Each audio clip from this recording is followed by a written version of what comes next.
Hello and welcome to the Audacity Factor. My name is Catherine Daw. I'm your host and the founder here, also the creator of the Audacity Factor Project, which is a community on Patreon. You can, yeah.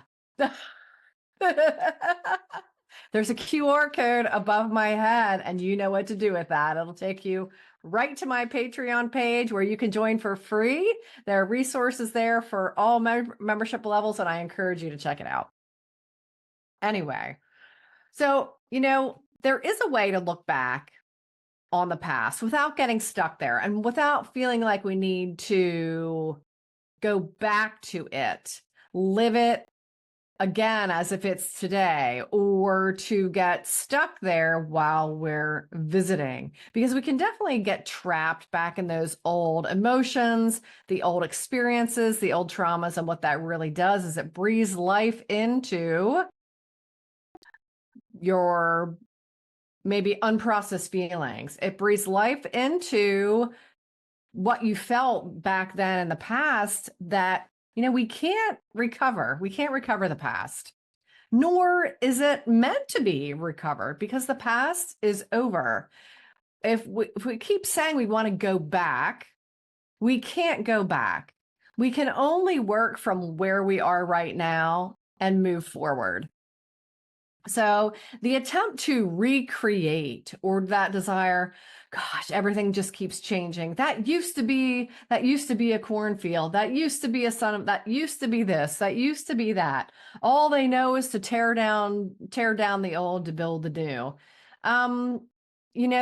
All of that kind of lamenting about what's changed can keep us stuck in our own heads and our own behaviors and our own beliefs, and really stuck in the belief that change is bad, or that change is destroying something that was better off the way it was. And, certainly there are cases of, destroying some historical things, that kind of thing. However, when we take a look at our past experiences, which include our traumas, which include our joyful moments, our happy times, include our challenges and everything, it's really, we can visit those experiences without attaching anything to them, except for going back to discover what you learned from that. And I know it took me repeated cycles of the same behavior and patterns to be able to learn that's not something I wanted to continue doing. And part of that was remaining in kind of my victim status from all of the trauma that I had experienced over years, a couple of decades worth at the very least.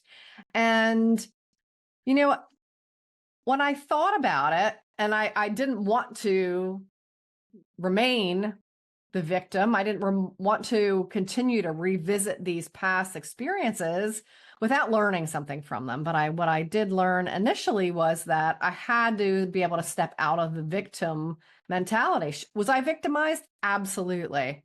But I think the thing that I wrestled with the most was that if I gave up being the victim, then it invalidated my experiences. And I think that's what a lot of people wrestle with. They seem to be our badges of honor, our badges of martyrdom, maybe even our badges that we went through this terrible thing, or this was a joy that I'll never experience again, because it can be those joyful moments as well. But it's not meant for us to try to live that over again.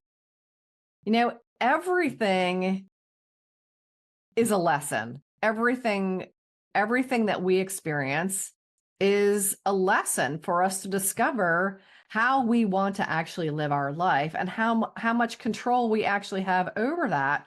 We have all the control completely over our own life, how we live it, what our thoughts are, what our beliefs are, and retreading the past isn't the way to do that. we can't go back to bring back the cornfields. We can't destroy all the buildings, all the apartment complexes, whatever is there now, shopping center, to bring back the cornfield. You can't go back and undo any of the experiences that you've had. However, you don't have to have them thriving and living in your garden, let's say. You can have them as a stepping stone, but it's not something that we use for growth. The lesson is, sure, and that would be the stepping stone. The maybe it's the part of a bridge that you've built to being whoever you're becoming, or to some other experience in your life that is growth bound. I always look at that transitioning space, which is you stepping out of the past into the present so that you can then move forward. And that transition of you getting both feet out of the past can be challenging. It can be a little messy, and it can be based in fear, uncertainty, lack of knowing, and also from outside factors can influence us, can drive fear, can further drive uncertainty. And, comes to mind that whole should thing, shouldn't thing, supposed to, not supposed to. That can be some of the rhetoric that goes on in our own heads. And, and that keeps us, I think, from committing fully to taking 100% responsibility for our lives. And when we look outside of ourselves for direction, what are you looking to? Are you looking to something that's fear-based?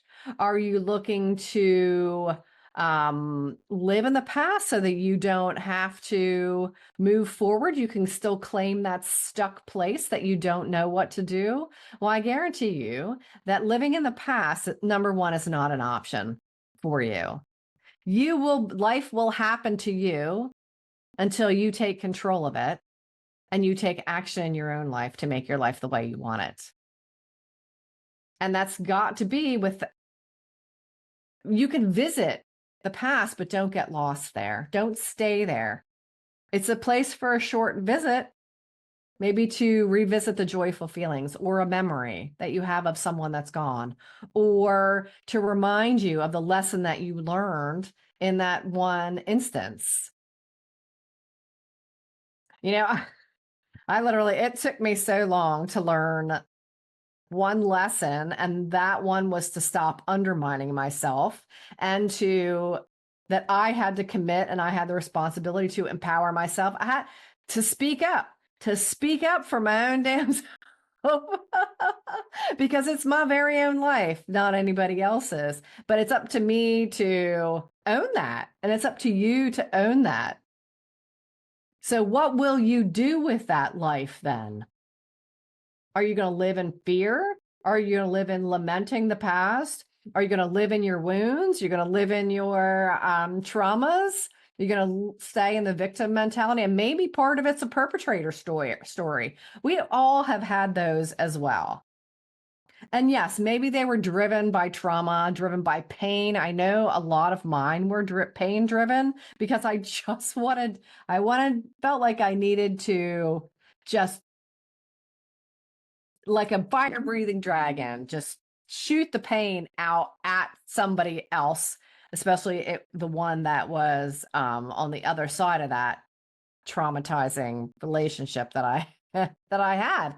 So so until you can learn to interrupt your cycle and to remove yourself, if that is what needs to happen, and staying in the victim stories and staying in the energy, poking at the bruise to make sure it still hurts.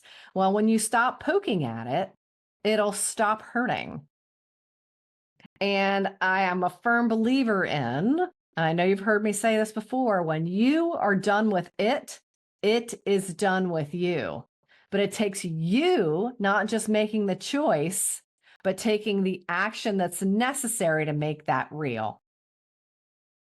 So what can you do today to take that step forward, to take the steps out of the past, to take your steps out of the victimhood, to take the steps out of perpetrator stories, to offer yourself compassion, forgiveness, and to others as well, because we're not ever alone in this. All right. So this is number 21 of my 90 for 90. Check out the QR code above. That'll take you right over to Patreon and check it out. Join even as a free member. There are resources there for you. I would love to see you there.